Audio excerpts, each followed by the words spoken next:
Kota M masih sama seperti yang kuingat di dalam kepalaku. Bangunannya yang pendek, rumah dengan cat putih dan pagar kayu berkelir tua. Jalan utamanya yang cuma satu itu, membentang dari ujung hingga pangkal kota ini. Diakhiri dengan terminal bis tempat semua orang yang hendak pergi bertemu di situ. Sebuah pelang besar bertuliskan Tape Ketan Kota M, seolah menggantikan billboard selamat datang.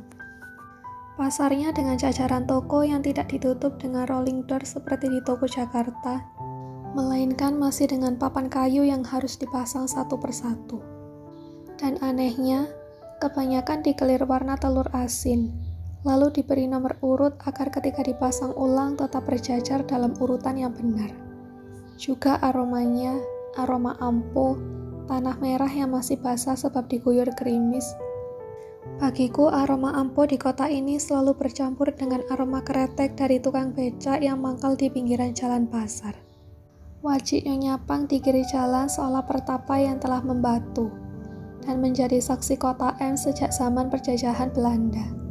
Sedangkan wajik Nyonya Wik yang terletak di kanan jalan dan menjadi saingan Nyonya Pang adalah generasi yang lebih muda yang namanya juga meroket sebagai panganan oleh-oleh. Lalu disambung dengan wajik Yuwik yang konon merupakan hasil pembagian harta Gonogini dengan wajik Nyonya Wik. Toko penjual tape ketan khas kota M pun masih dengan warna cat yang sama, posisi rak kaca yang sama pula, dan tape ketan berwarna hijau serta keunguan yang masih tertumpuk di dalamnya, dan orang-orangnya yang seolah beku dalam waktu. Sejak kecil aku kemari hingga kini dewasa. Aku selalu merasa melihat orang-orang yang sama. Itu-itu saja. Bahkan aku selalu merasa, jika kembali ke kota ini, aku selalu bisa menemui Mbah Jagat di rumah lawasnya. Hanya perlu masuk ke jalan di sebelah kiri jalan utama, bernama Jalan Kiai Haji A. Dalhar, dan akan kutemui sebuah rumah di kiri jalan dengan halaman yang luas berpasir. Sebuah lubang berbentuk kotak sengaja digali di dekat pohon mangga, untuk tempat sampah yang ketika akhir pekan akan kusempatkan waktu untuk membakar yang sudah terkumpul di dalamnya. Teras rumah yang luas, dan bayangan para buruh giling dan buruh batil tengah melinting dan merapikan ujung-ujung kretek yang masih hangat di tangan. Buruh yang dimiliki Mbah Jagat di kota M memang tak sebanyak di Kudus. Mereka membuat kretek proklamasi. Aku tak yakin kapan akhirnya kretek itu berhenti diproduksi. Yang pasti, pada satu lebaran aku mengunjungi Mbah Jagat, rumah tersebut berubah sepi. Aku baru menyadari betapa luasnya rumah itu, dan bisa berlari sepuas-puasnya. Berteriak sekencang-kencangnya sehingga suaraku memantul menjadi gema-gema yang memenuhi ruang telingaku. Mobil kami berhenti di rumah Mbah Jagat. Jalan Kiai Haji Adalhar yang masih sama. Menurun dan sedikit berkeronjal. Warung kecil yang dikelola seorang ibu keturunan Tionghoa pun masih ada di situ. Dia selalu duduk di balik rak kaca yang isinya lebih banyak korek. Entah kenapa, ia lebih banyak berjualan keretan. Ada yang ukuran kecil, ada pula yang berukuran besar, yang biasa dibeli oleh tukang jualan makanan. Keretan yang dijual pun mereknya masih sama, bergambar 2 buah globe. Ekor mata ibu penunggu warung itu terus mengikuti mobil kami hingga berhenti di halaman rumah Mbah Jagat. Kulihat ia sedang mengisap sebatang rokok. Aku merasa ia tak tambah tua. Hanya saja, kini ada anak kecil kira-kira usia 2 tahun yang sibuk mengusilinya. Mungkin itu cucunya. Rumah Mbah Jagat masih sama. Teduh, catnya putih. Pohon mangganya pun masih sama. Tak berbuah. Hanya menghasilkan banyak sampah dedaunan gugur. Aku seolah bisa melihat Mbah Jagat menyambut kami di pintu rumah yang khas. Pintu itu terbagi 2, bukan kanan kiri sehingga bisa terbuka lebar layaknya kebanyakan pintu, melainkan terbagi 2, atas dan bawah. Mbah Jagat biasa menyambut kedatangan dengan hanya membuka pintu bagian atas, sedangkan pintu bawahnya tetap terkunci. Dia melambai-lambai menyambutku dengan wajahnya yang ceria. Dan samar bisa kulihat ada asap yang mengepul. Ia sedang mengkretek. Kami turun dari mobil. Aku meregangkan tubuh, malas-malasan sedangkan Mas Tegar langsung menuju ke pintu terbagi dua itu. Hanya saja kini pintu itu tertutup rapat. Rumah itu nampak sepi. Hanya debu di ubin dingin yang menunggu kedatangan kami. Mas Tegar mengetuk-ngetuk pintu. "Nggak ada orang ya? Sepi. Yang jaga mana?" tanyaku. "Kamu nggak telepon dulu orang yang jaga ya, Bas?" Mas Tegar memastikan. "Mana aku tahu nomor telepon penjaga rumah, Mas." "Ah, kamu memang nggak bisa diandalkan. Nomor telepon penting itu harusnya kamu simpen." "Aku bukan sekretaris," jawabku kesal. Sudah, Mas Karim menengahi. "Biar aku yang telepon Pak Idi." Pak Idi adalah orang yang bertugas menjaga rumah Mas Jagat. Senyatanya dari kami bertiga cuma Mas Karim yang menyimpan nomor telepon Pak Idi. Itu tidaklah mengherankan mengingat dia memang orang yang paling terorganisir di antara kami bertiga. Untunglah, jika tidak kami pasti akan terjebak di luar dalam waktu yang tak terbatas. Tak lama, seorang pemuda muncul dengan sikap hormat. Pak Idi dengan senyumnya yang polos menyambut kami. Ia merasa tak enak karena membiarkan kami menunggu. Minta maaf sebesar-besarnya karena ia meninggalkan rumah itu sementara untuk mengantar istrinya ke pasar. Pak Idi baru menikah ternyata. Mas Karim berbasa-basi kenapa tak mengabarkan padanya di Jakarta. Dan ia menjawab dengan malu-malu bahwa pernikahannya demikian sederhana, jauh dari mewah, sehingga malu mengundang keluarga Suraya. Selain itu, ia tak yakin jikapun undangan tiba, kami akan ingat siapa orang yang mengundang kami. Aku tertawa kecil mendengar penjelasan Pak Idi. "Ya mesti ingat toh sama kamu, Di," ujar Mas Karim. Pak Idi tersenyum senang. Padahal dalam hati, aku pun tak yakin jika benar-benar diundang akan ingat Pak Idi siapa mengundangku. Tapi mungkin memang Mas Karim akan mengingat orang-orang kecil di sekitarnya. Aku berbasa-basi sejenak dengan Pak Idi. Ia membukakan pintu dan kesulitan menarik selotan kunci pintu yang terbelah dua, karena sudah karatan.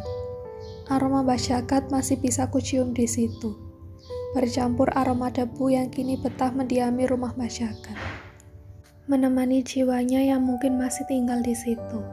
Pak Idi menyuguhkan kami teh di dalam gelas kaleng jadul, dengan aksen warna kehijauan ala tentara lengkap dengan tutupnya. "Mas Pak Idi," panggilku. "Ya Mas, kamu tahu nggak di mana bisa nyari kretek gadis?" Pak Idi menggaruk kepalanya, yang aku yakin tidak gatal. "Kretek gadis, Mas?" "Iya, itu merek kretek, Mas," Pak Idi memastikan. "Iyalah," Pak Idi cengengesan. "Namanya lucu ya, Mas? Tahu nggak di mana nyarinya?" Kuulang pertanyaanku. Pak Idi berpikir sejenak, lalu menggeleng. "Tak tahu, Mas. Kami memutuskan untuk keluar, mencari toko-toko kecil jajaran pasar. Mungkin di sana ada."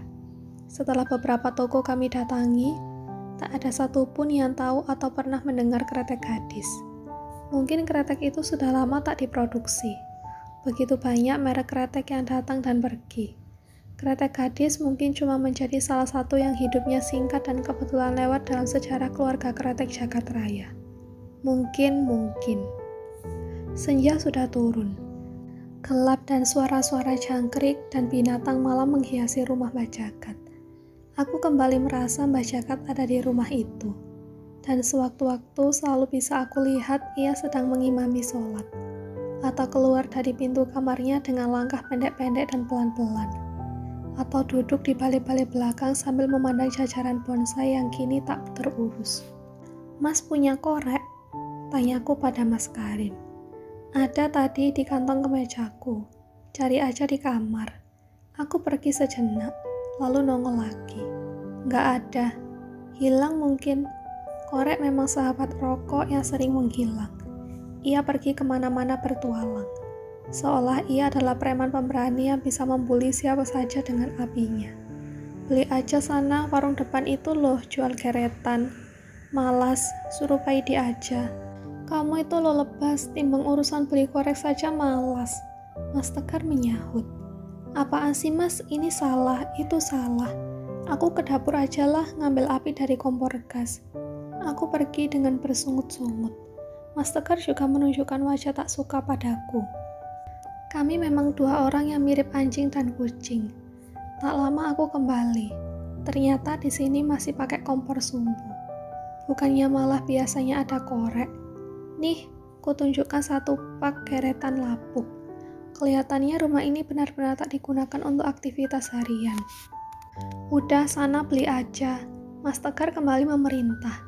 Sebelum aku sempat menjawab, Mas Karim mencelanya. Yuk beli geretan sama aku di depan. Aku dan Mas Karim pun berjalan keluar. Ku ambil kapucung untuk menutupi tubuh agar tak terlalu kedinginan. Dan berjalan sambil menengadahkan kepala ke atas. Wah, bintang di sini kelihatan jelas. Kagum sekali aku lama tak melihat bintang sebanyak itu. Di Jakarta kan lampunya banyak. Mana gedung tinggi-tinggi kalau malam lampunya nyala semua. Jadi sinar yang terpantul dari atas langit susah kelihatan dari bawah. Kalau di sini beda. Mas Karim memberi penjelasan seperti guru IPA. Tiba di warung, kami melihat jajaran geretan. Setelah didekati, baru terlihat ternyata ibu warung Tionghoa itu menjual macam-macam kebutuhan harian pula. Diletakkan di dalam warung. Sedangkan di rak kaca depan, betul-betul isinya lebih banyak geretan dan beberapa merek kretek, termasuk kretek Jagat Raya. Geretan satu, Bu. Ibu Tionghoa yang masih terlihat muda itu melayaniku dengan ramah dan mengambil geretan kecil. Yang gede, Bu. Ibu Tionghoa lalu mengambil geretan yang besar. Kusodorkan uang 20 ribuan. Ibu itu mengambil kembalian. Di Jakarta perasaan enggak ada yang jual geretan segede gini ya. Aku mengamati geretan itu, mengambil sebatang korek api di dalamnya. Ibu penjaga warung terlihat menyalakan sebatang kretek. Bu, ngerokok apa? Jagat Raya ya? Tanyaku sok beramah tamah. Ibu penjaga warung mengangkat pak kretek yang sudah tak utuh lagi. Kami merasa asing dengan kretek itu. Merek apa itu, Bu? Tanya Mas Karim. Ibu penjaga warung beranjak dari duduknya. Mendekati kami sambil membawa pak kretek yang diisapnya. Itu rokok zaman dulu. Aku dan Mas Karim melihat gambar seorang perempuan dibungkus rokok zaman dulu. Dan bersama kami membaca mereknya. Kretek gadis. Aku dan Mas Karim langsung saling lihat. Hati kami berbunga-bunga. Bu, di mana pabriknya ini? Pabrik? Iya, tempat yang bikin kretek ini. Nggak tahu ya saya. Boleh buat saya, Bu, kreteknya. Ibu penjaga warung terkekeh mendengar pertanyaanku. Saya beli deh, Bu. Boleh ndak? Beli aja sendiri. Ibu penjaga warung lalu mengambil kretek gadis miliknya. Menyelamatkannya seolah itu barang berharga. Mungkin dia menganggap kami orang kota yang aneh. Di mana? Tanya Mas Karim. Pasar. Nah, terus saja sampai ujung. Sampai pojok ada warung lawas. Di sebelah toko beras sejahtera. Yuk kita ke sana, aku semangat.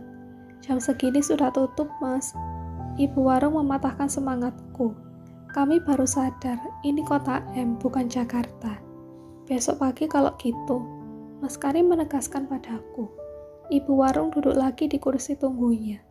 Tersenyum kecil pada kami sambil mengembuskan asap kreteknya. Kami pergi dari situ menuju ke rumah Mas Jagat.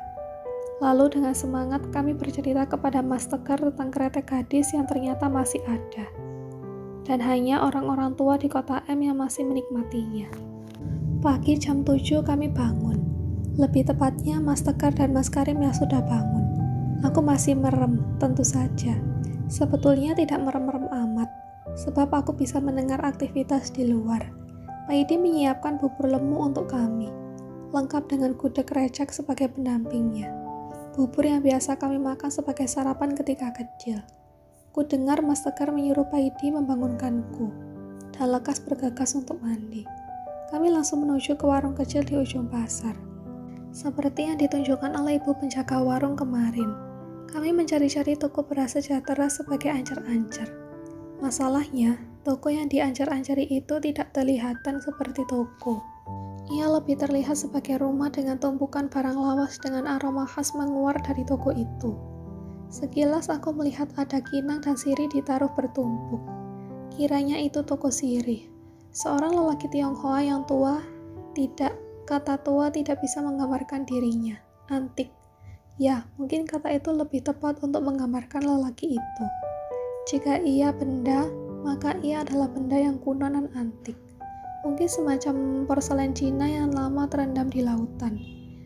Aku seperti bisa membaca secara tersurat di wajahnya.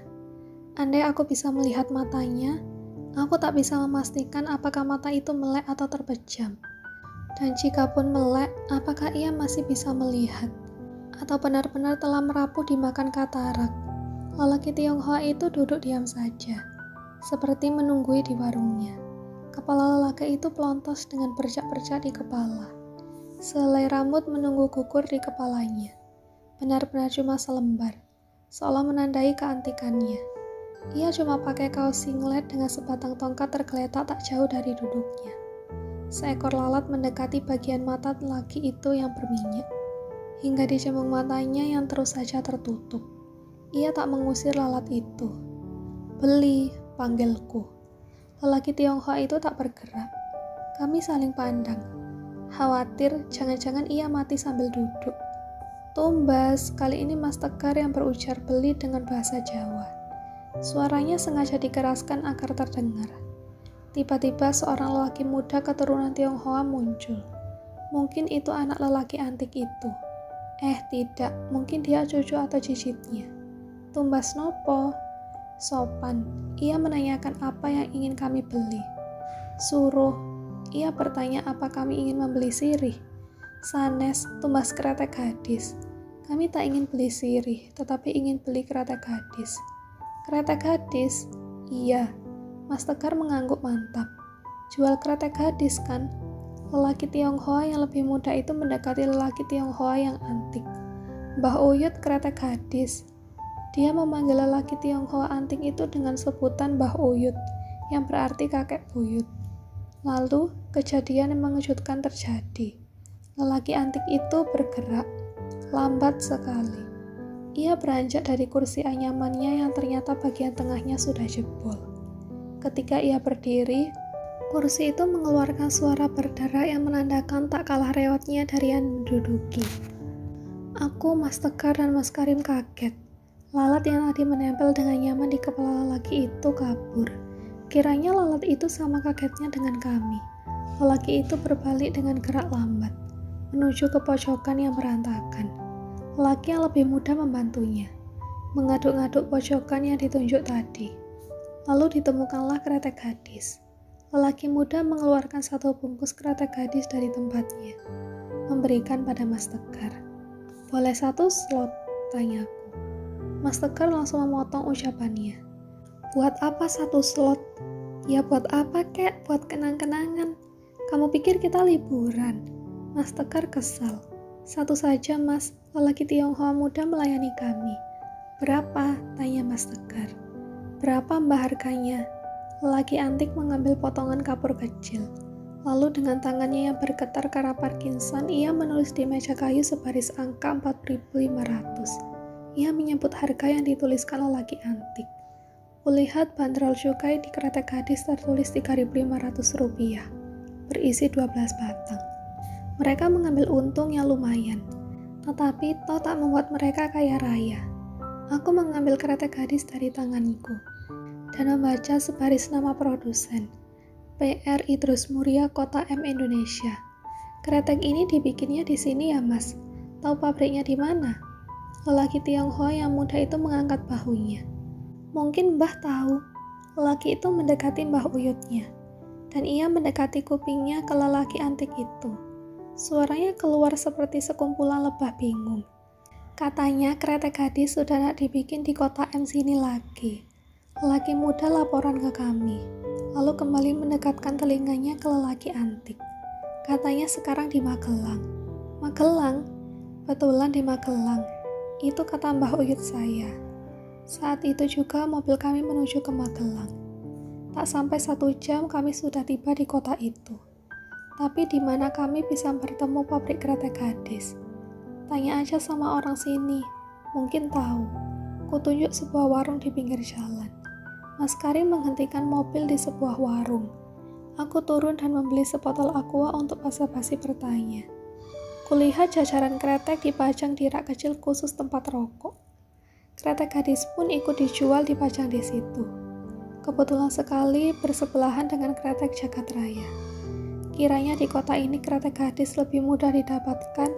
Mungkin memang benar disinilah kretek itu diproduksi. Aku menunjuk kretek gadis. Sama kretek gadisnya satu, Bu. Bukan orang sini ya, Dek? Iya, dari Jakarta. Wah, jauh. Kok tahu, Bu? Kalau orang sini pasti ngomongnya bahasa Jawa dan ndak akan beli kretek gadis. Ibu itu terkekeh. Oh ya? Iya, itu kreteknya orang tua-tua dulu. Oh, ibu tahu di mana pabriknya? Adik jauh-jauh nyari pabrik kretek gadis. Iya, aku nyengir. Jalan terus ke situ, nanti ada pertigaan yang mentok sawah.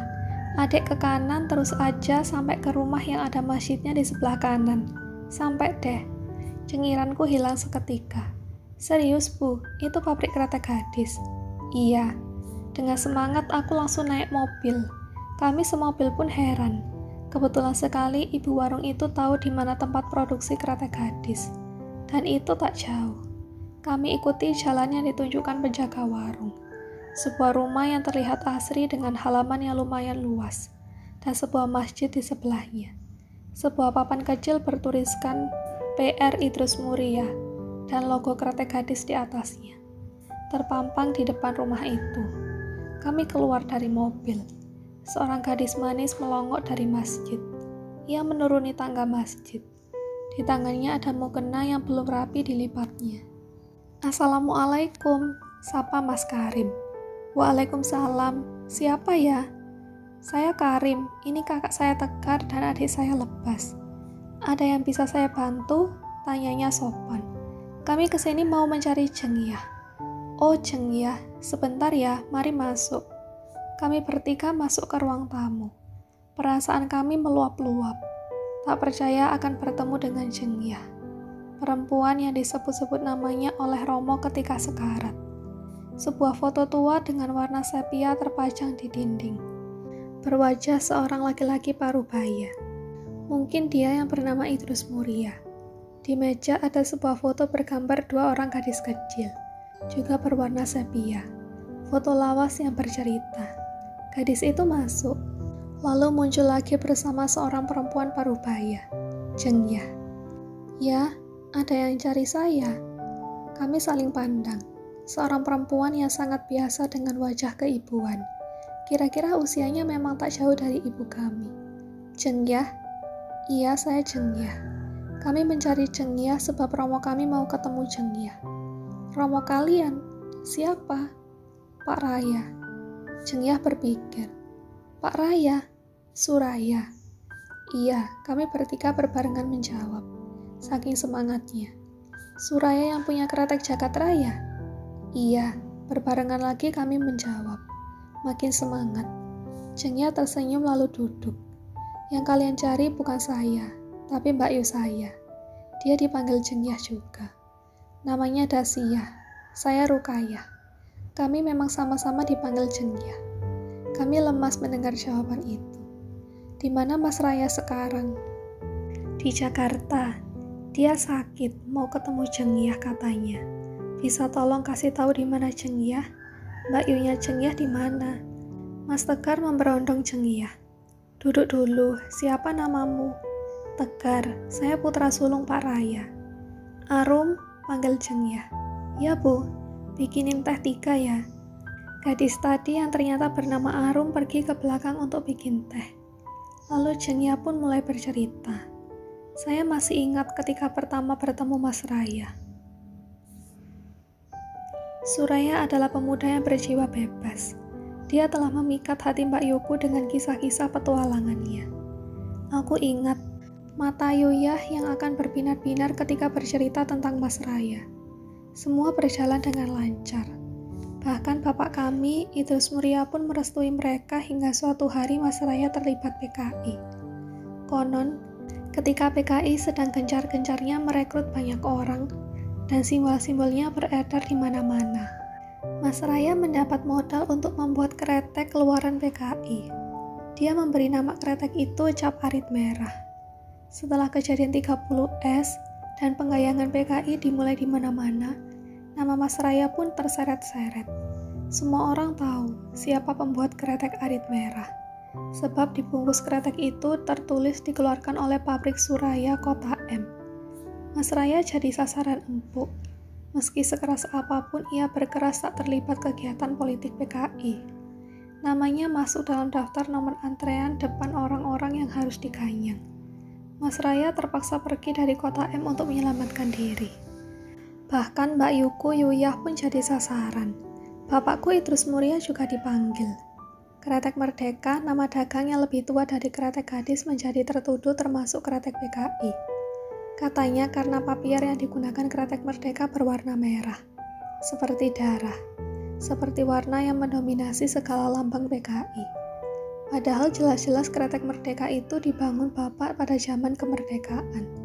Tak ada hubungannya dengan partai politik manapun. Bapak akhirnya dibebaskan setelah ia berjanji menutup kretek Merdeka. Sedangkan Yuyah dibebaskan karena ia telah bermasyhur sebagai gadis kretek. Dari kretek gadis yang hasil lintingannya begitu nikmat, sebab ia menggunakan ludahnya untuk melinting sebatang kretek tingwe. Mereka beruntung bisa kembali pulang. Untuk sementara, kami tak memproduksi satu linting kretek pun, bahkan tidak memproduksi kretek gadis yang masih diizinkan. Keluarga kami betul-betul berjaga-jaga agar tetap selamat dan utuh setelah penangkapan Bapak dan Yuyah. Kami hidup sehari-hari dari uang simpanan Bapak. Yudasia, aku begitu sedih melihat dia. Tubuhnya kurus, dia tak doyan makan, tak doyan minum. Dia bingung memikirkan Mas Raya. Ingin bertanya di mana dia, tapi bahkan menyebut namanya pun ia tak berani. Sebab jika masih mencarinya, takut dikira Yuyah terlibat PKI pula.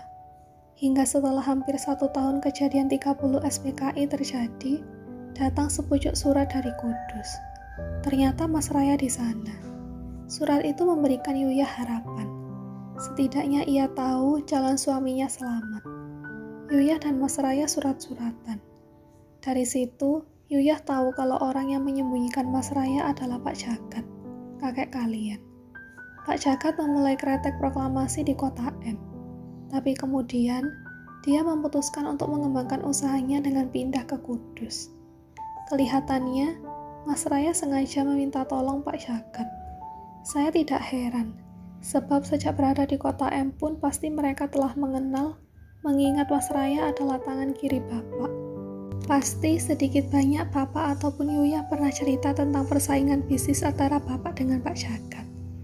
Tak lama, Mas Raya pun menulis kalau Pak Jagat mengajak Mas Raya kongsi membuat nama dagang baru untuk kretek. Mendengar itu semua, Yuyah senang. Tetapi Mas Raya belum berani keluar dari Kudus. Sebab jika ia jauh dari Pak Jagat, akan kemungkinan tak ada satupun yang akan melindunginya. Pemerintah saat itu benar-benar mencari siapapun yang terlibat PKI. Bahkan anak dan istri mereka pun harus terus terbawa-bawa. Yuyah masih berpikir positif. Semua demi menyelamatkan Mas Raya. Tak lama, kretek Jagat Raya mulai dijual di Kota M. Kami bisa menemukannya di mana-mana. Aku membeli 1 pak untuk Yuyah. Dia tersenyum saat melihatnya. Tapi tak lama kemudian, dia menangis. Ketika aku tanya kenapa, awalnya dia bilang itu tangis kebahagiaan. Sebab kini Mas Raya betul-betul sudah bisa jadi pengusaha kretek dan bikin nama dagang sendiri. Tapi aku tahu ada sesuatu yang lebih dari itu. Lalu Yuyah mengeluarkan sepucuk surat. Yang isinya, Mas Raya meminta maaf. Dia harus memutuskan hubungannya dengan Yuyah. Demi keselamatannya, dia harus terus berada di kota Kudus entah sampai kapan berapa lama. Dan ia mengaku bersalah, sebab selama di sana ada gadis lain yang mengisi hatinya dan mendengarkan segala permasalahannya. Ia akan menikahi Purwanti, putri sulung dari Pak Jagat. Surat itu diakhiri dengan permintaan maaf yang panjang dan bahwa sebenarnya ia masih mencintai Yuyah. Jika saja situasi mengizinkan, Mas Raya menuliskan tanggal pernikahannya dengan Purwanti. Dan itu 2 hari lagi. Aku ingat, Yuyah menangis sejadi-jadinya setelah aku selesai membaca surat itu. Aku sempat bertanya, apa yang akan Yuyah lakukan soal pernikahan itu. Dia bilang, Dia tak ingin melakukan apapun. Dia hanya ingin Mas Raya selamat. Dan lebih dari itu, dia ingin Mas Raya bahagia. Yuyah lalu berusaha tersenyum di tengah tangisnya. Aku membuka kretek jagat raya, menawarinya sebatang. Aku tahu betul merokok bisa sedikit menenangkannya. Yuyah mengambil sebatang, dan kunyalakan geretan, menyulut sebatang kretek itu. Sambil ku bilang tak apa jika memang ia ingin marah. Belum habis kretek itu diisapnya, tiba-tiba ia menghapus air matanya. Yuyah berdiri, membuang batang kretek yang masih terbakar ke lantai. Kretek itu seolah-olah mengumpulkan keberaniannya. Dengan yakin dia berkata ingin mendamprat Mas Raya. Siang itu juga ia berkemas dan menuju ke terminal kota M untuk pergi ke Kudus. Aku, bapak, dan ibu sudah melarangnya, tapi ia bersikeras. Tak lama ia di sana, cuma 2 malam. Kelihatannya Yuyah benar-benar tak beristirahat, tak menyia-nyiakan waktunya. Dia langsung menemui Mas Raya di Kudus, dan kembali membawa cerita mengejutkan yang diceritakannya dengan berapi-api. Aku sudah memukul jidat Suraya dengan semprong petromak di hari pernikahannya. Lalu dia tertawa sejadi-jadinya, tetapi air matanya terus keluar. Ia merasa menang, sekaligus malang. Pas dia nikah, pasti tampangnya jelek sekali. Jidatnya dijahit dan diperban. Keesokannya, dengan semangat, Yuyah mulai memproduksi kretek gadis lagi. Ia memanggil semua buruh giling dan buruh batil untuk kembali bekerja. Kami bertiga speechless mendengar cerita itu. Terus Jengyah sekarang di mana? Tanya Mas Karim. Jengyah, Dasia, Mbak Yu saya yang kalian cari-cari, dia sudah meninggal ketika melahirkan. Meninggal? Meninggal? Jadi jauh-jauh kami mencari kemari cuma untuk mendapat kabar kalau Jengyah yang kami cari-cari sudah meninggal lama. Aku berbisik pada Mas Karim. Jengyah ada 2 berarti Mas. Mas Karim diam saja, sambil terus memperhatikan Jengyah yang di hadapan kami. Terus Jengyah 1 menikah dengan siapa? Tanyaku. Jengyah di hadapanku tersenyum ketika mendengarku memanggil mendiang kakak perempuannya sebagai Jengyah 1, yang berarti menjadikannya Jengyah 2, dengan lelaki baik-baik bernama Sugeng. Ketika itu, ia sudah berusia lebih dari 30. Tepatnya 32 tahun. Saya menikah 9 tahun lebih dahulu sebelumnya. Pernikahan mereka cuma 1 tahun. Sebab setahun kemudian ketika Yuyah melahirkan, dia meninggal. Jengyah Rukayah bercerita. Saya anak Jengyah, anak Dasia. Tiba-tiba Arum yang sejak tadi diam buka mulut. Ini Arum cengkeh, ujar Jengyah. Arum cengkeh, wanginya aroma cengkeh namanya. Nama kamu bagus, komentarku. Arum tersenyum padaku mendengar pujian itu. Mas Tegar diam-diam menaikkan bola matanya ke atas. Aku tahu pasti dia berpikir dalam keadaan seperti ini, sempat-sempatnya aku flirting anak orang. Sebetulnya saya buliknya, tapi saya rawat dia seperti anak saya sendiri. Apalagi anak saya semua laki-laki. Sambung Jengyah. Arum tersenyum pada kami bertiga. Gadis manis, kubayangkan Jengyah 1 dulu. Mungkin semanis dirinya. Kami pamit dari situ. Tapi aku sempat berbicara pendek dengan Arum dan bertukar nomor ponsel. Dasar lebas. Mas Tegar sebal. Suaranya rendah tapi aku masih sempat mendengarnya. Toh aku cuek.